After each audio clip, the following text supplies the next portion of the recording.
Hello all, and welcome back to this series of mini lectures in Alias Studio that will hopefully make your life a little easier on you. Today we're going to talk about ball corners, and what you see here on my screen is a very basic shape. We have three slab surfaces here that have been rounded off with surface fillet, the surface fillet tool with curvature continuity between all the slabs and the transition surfaces here. What we want to accomplish here is a ball corner also with curvature continuity. And we are going to create three trim curves on these surfaces here. One curve right up here, and using these curves here, we are going to use the trim convert tool right here and convert the surfaces so that we have the CV points and the holes to adapt to when creating our ball corner using the which is that now, the surface square tool right there. So let me begin by creating the curve that goes across here. And for that, we're going to use the blend curve tool, which I keep here. So we hit new, and we want to set the first blend point onto this curve here, onto the fillet surface, not the trim surface. So I hit Control and Alt, and the edge of the fillet right here, right to the end there. And we set that to G2 curvature continuity here, and to a 5-degree. And we also want to set the tangent direction to that of the U direction of the surface right there. And the other point goes obviously right here onto the fillet surface, the edge of it, and we slide that up to that point right there. Same thing goes here. We want G2 curvature, also degree 5, and we want to set the tangent direction of the curve at the end here, like so. We now have a curvature continuous curve going from this point here up until this point here. What we want to do now is we're going to turn on the CV points for this curve and have a look at the distribution here and compare that to the distribution of the control points of this surface right here. And to do that, I'm going to use Object Display Control and just display the holes so that we can clearly make out the difference between our CV points of the curve with those of the surface. And this is a good point also to turn on orthographic viewing and look at it from a rather steep perspective like this. And we can clearly see that this curve right here does not match up to the distribution of the holes of this surface here. And we do want that.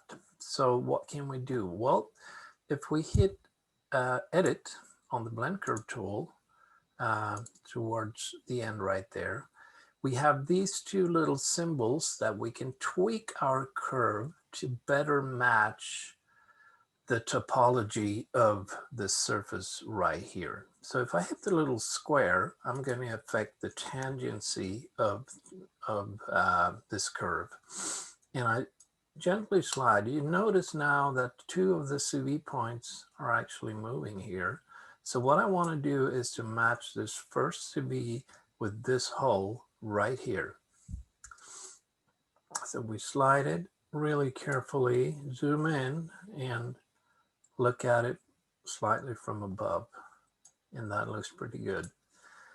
Once we're done with that one, we want to adapt this CV right here to this hull right here. So I hit the little circle, which only affects the curvature of this curve,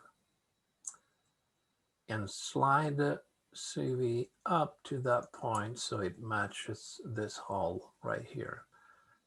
And I do the same thing on the other side.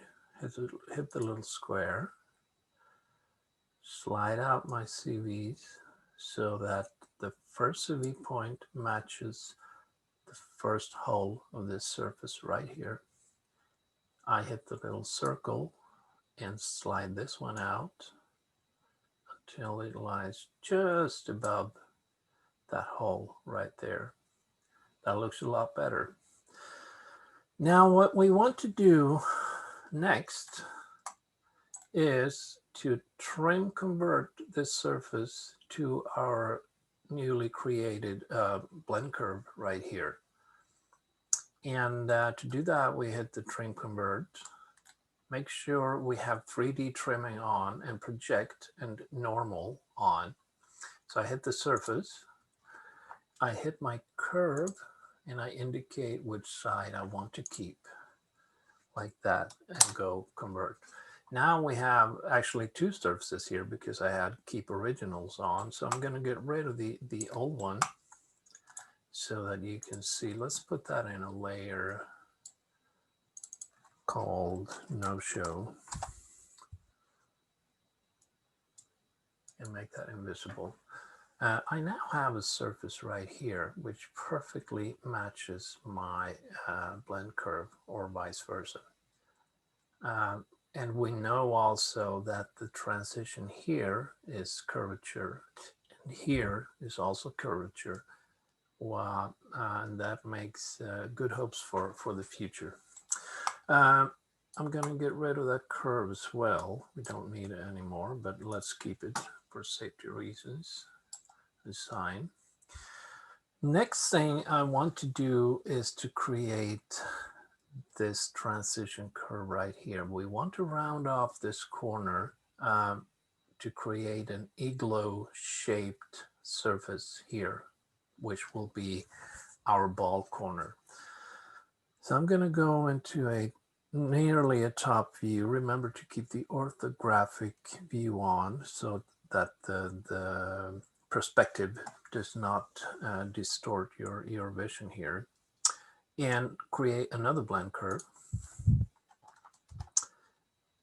Again, hit the fillet and slide it up to where I want it. And as I told you, I want a neat igloo shaped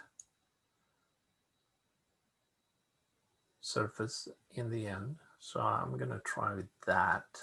Should give me a nice shape of that. Also, we need to edit this. Set the tangency direction right there, and also on this side right here. Also, we need to take a look at the CV points here, and perhaps adjust it slightly. First of all, I'm thinking, let's get this into view. I want to set these two guys horizontal on my screen. So I twist it slightly like that. And I want to keep these two guys also horizontally, something like that. So it looks pretty good. And we may want to slide this out slightly.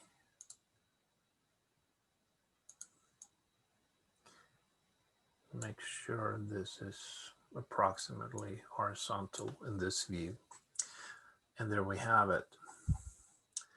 We can now go on and create the two curves needed here. And what I want to do is make my blend curve curvature to this edge here and end at this very point here.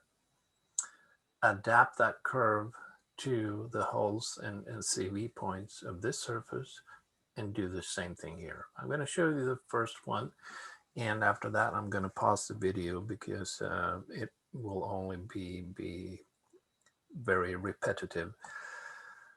So I hit my blend curve, new, on this edge right here on the surface.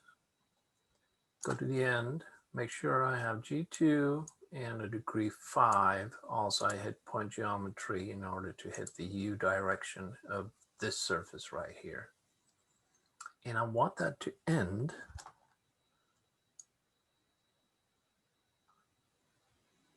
at this point right there. And if I wanted to, I could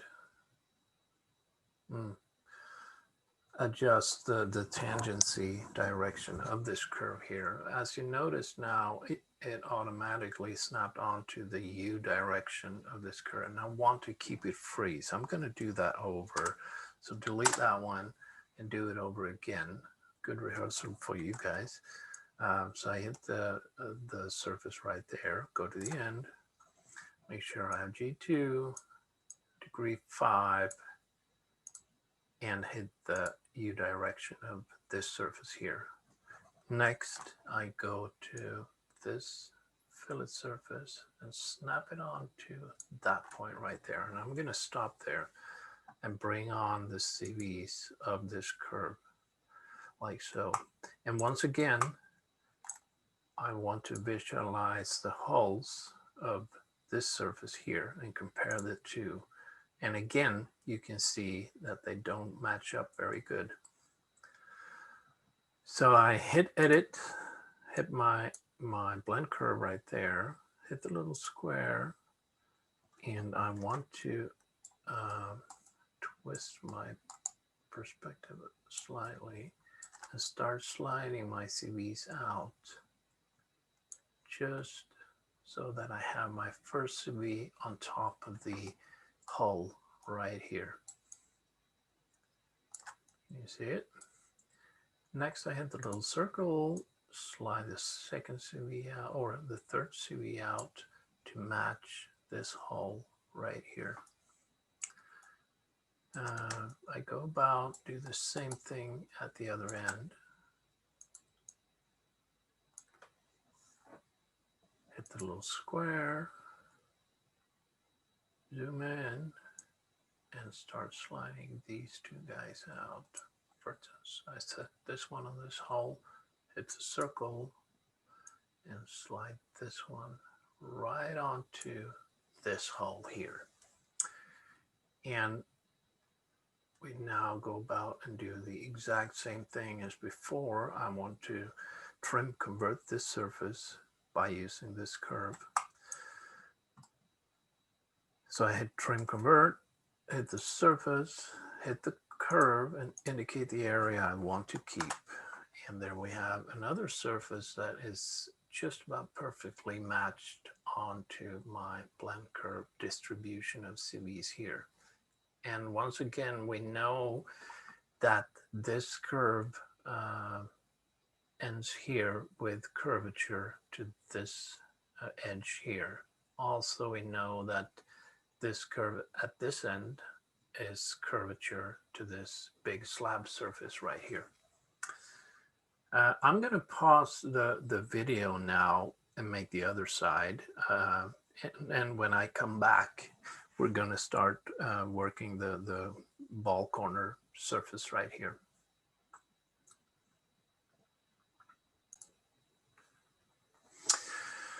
All right. So what we have here now is another surface created with trim convert using a blend curve running from here to here, also with curvature at the ends. So now I have 4 edges here where I am going to create a square surface using surfaces, boundary surfaces, and a square. And we start out by using the free conditions of all the edges and see where that leads us. So I'm going to start with that one, second there, third, and fourth.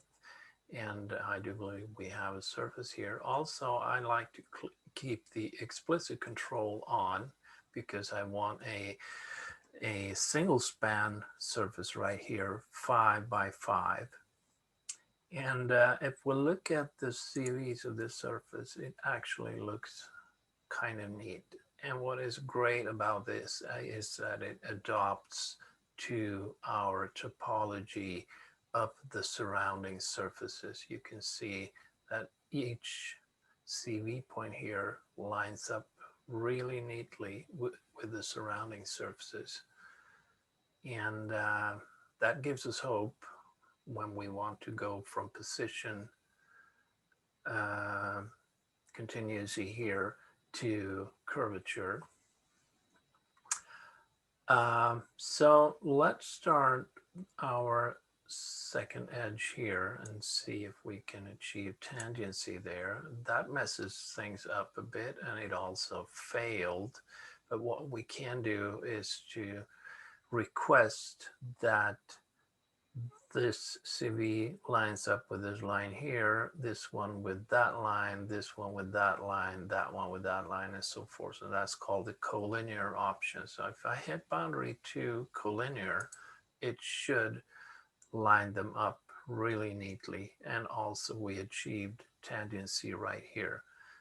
If we go to our third edge or fourth edge here and do the same thing, hopefully we will get a similar result. Oh, sorry, that's not the one we wanted. Keep that free and go to the fourth edge and tangent. Again, it messed things up a bit. We hit the collinear on our fourth edge and we have tangency here also. Let's try that with our third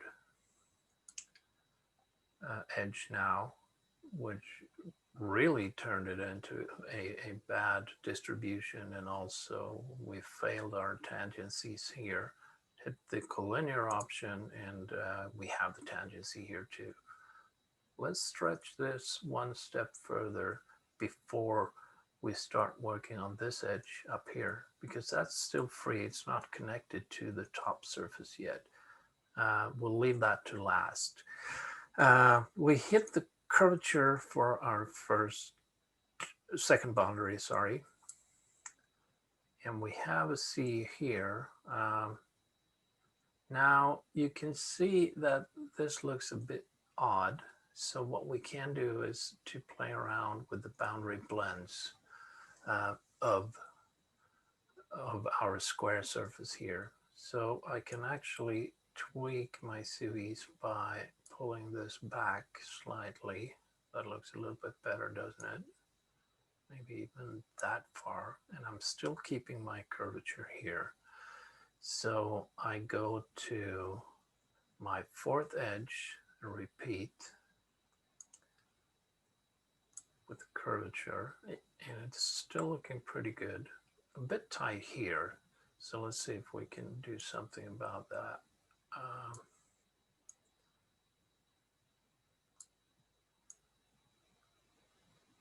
I think that's all right. Oops, that's too tight. Maybe something like that. So we now have curvature here. Let's see what we can do down here.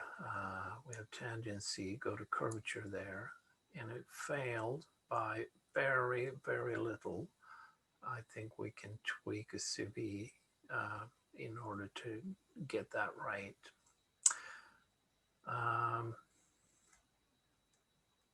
So what we need to do now is to get rid of the construction history of this surface. So I pick the surface and I hit delete history, and we are on our own. Let's first try and tweak a CV in order to achieve the curvature right here. And for that, I'm going to use the X-Form CV tool down here and hit the space bar. Pick a CV and move it in the normal direction. Also, I need to set my mouse sensitivity up to at least 500, I would say. and really carefully work on these CVs. I'm going to start with that one and see what that does. I want to bring this below 0.1. That will turn this yellow C into a green C, which is what we want. So, easy as that. So now we have curvature on 3 out of 4 edges. And it's time to take the edge of this surface here. I'm going to get rid of that curve so we can see what we're doing. Put it in the no-show layer. And project the end curve of this surface here onto the top surface. So I hit project, make sure I have normal projection, hit the surface and go, and then the edge of the surface right there. Now I can check my continuity along this border right here by using evaluate continuity. Oh, we have a curvature already. And that's not a coincidence really, because what we did here was that we prepared our surface very carefully by making our blend curves match the topology of the surrounding surfaces. So this is a basic technique for creating a ball corner. Good luck with your future ball corners, folks, and I'll see you soon.